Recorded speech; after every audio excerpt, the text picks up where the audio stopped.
Le 13 novembre dernier, quelques heures avant les attentats de Paris, l'horreur frappe la Tunisie. Un acte terroriste horrible. La victime est un adolescent de 16 ans. Le jeune garçon a été décapité dans les montagnes de Mrila par un groupe terroriste.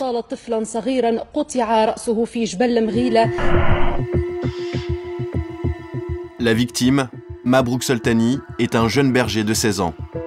Ce jour-là, il emmène son troupeau de chèvres dans les montagnes.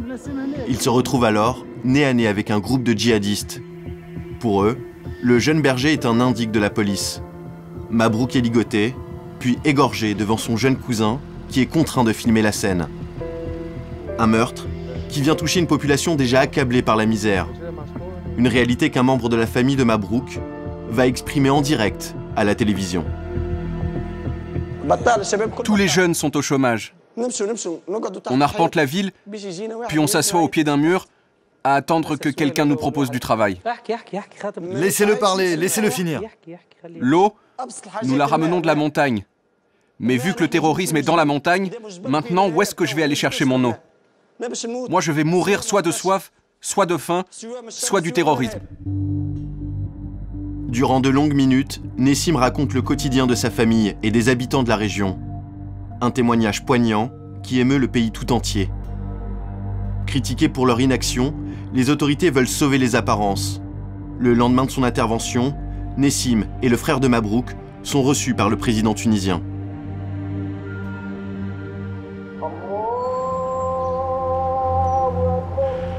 Quelques semaines plus tard, nous retrouvons Nessim dans les environs de Tunis.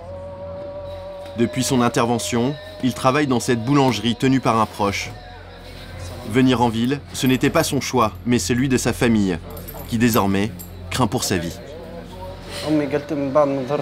Après mon passage à la télé, ma mère m'a dit de quitter la région. Donc je suis parti pour ne pas leur causer de problème. Je ne veux pas que ma mère ou mon frère meurent à cause de moi. Je ne veux pas être responsable. Nessim et sa famille craignent les représailles du groupe djihadiste. Mais lui ne rêve que d'une chose, retrouver son village et ses proches. Moi, j'aurais préféré rester près de chez moi pour saisir une autre opportunité. J'aurais aimé qu'ils rétablissent la sécurité pour pouvoir travailler là-bas. Mais ce n'est pas possible maintenant tant qu'on vit dans la peur. Nessim nous emmène chez lui. Son village se trouve à une 50aine de kilomètres de Sidi Bouzid, le berceau de la révolution tunisienne. Allô, papa? Oui, j'arrive, je suis pas loin de Djelma. En chemin, il s'arrête pour saluer ce vieux berger. Bonjour. L'homme se trouve être le père de l'autre victime, le seul témoin de la scène. Âgé de 14 ans, son fils a vu Mabrouk mourir sous ses yeux. Oui, il m'a raconté, il m'a dit comment ils les ont emmenés. Ils étaient seuls tous les deux. Tout d'un coup, 3 personnes sont arrivées. Après, ils ont appelé d'autres personnes avec un mot de passe. Ils ont dit « Armée, Sfax, Tunis, Sousse », je ne sais pas trop quoi. Et là, ils se sont retrouvés entourés par 20 personnes. Après, ils les ont emmenés séparément et ils ont égorgé son cousin. Comble de l'horreur, les terroristes ont remis la tête de Mabrouk à l'adolescent pour qu'il l'amène à sa famille. Il a fait 7 km en portant la tête de son cousin dans son cartable. Des soldats de l'armée tunisienne nous interrompent. Ce massif montagneux a été déclaré zone militaire. Pas question pour notre caméra d'aller plus loin. Seuls Nessim et ses proches sont autorisés à passer. Car derrière cette crête, l'armée tunisienne mène ce jour-là une opération d'envergure. Depuis 2011, elle livre une guerre des montagnes contre plusieurs groupes terroristes, dont les soldats du califat, un groupe djihadiste qui a prêté allégeance à l'État islamique. C'est ce même groupe qui est responsable de la mort du Français Hervé Gourdel, assassiné en Algérie en septembre 2014. Et ce sont eux qui ont revendiqué la décapitation du jeune berger.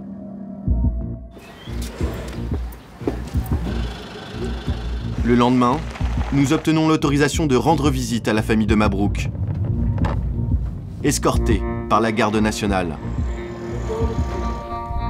Mais le frère de Mabrouk leur en veut encore. Mon frère, Dieu ait son âme, est resté toute la nuit dans la montagne. Après son décès, son corps a été abandonné là-haut. Mon frère et moi étions à Sfax quand ça s'est passé. On est arrivé le lendemain à 10 h. Avec l'aide d'autres habitants, on est allé récupérer son corps. Personne n'est venu avec nous. Quant aux policiers, ils refusent de nous répondre. Nous, on ne peut pas parler. On n'a pas l'autorisation. Seul le gouverneur de la région peut s'exprimer. Après sa décapitation, la dépouille de Mabrouk a passé la nuit dans la montagne. Seuls ses chiens ont veillé sur son corps. Depuis le décès de mon frère, jusqu'à aujourd'hui, son chien n'a rien mangé. On lui donne du lait, de la viande, mais il ne mange pas.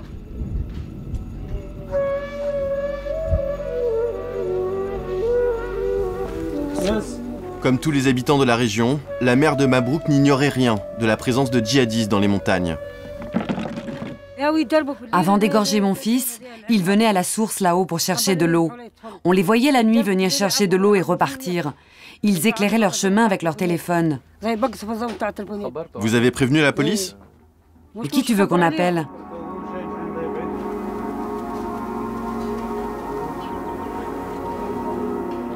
Ici, la police ne vient pas. Il n'y a pas non plus d'eau courante. La seule école se trouve à 7 km. Mabrouk vivait ici avec sa mère. Il avait arrêté l'école après le décès de son père, lequel s'était suicidé à cause de la pauvreté. Devenu chef de famille, c'est lui qui faisait tourner la maison. C'est lui qui s'occupait des chèvres. Sa mère attendait son retour le soir pour qu'il les traie, parce qu'elle ne peut pas le faire. Elle s'occupe déjà de tout ce qui est blé et orge. La famille de Mabrouk ne possède pratiquement rien.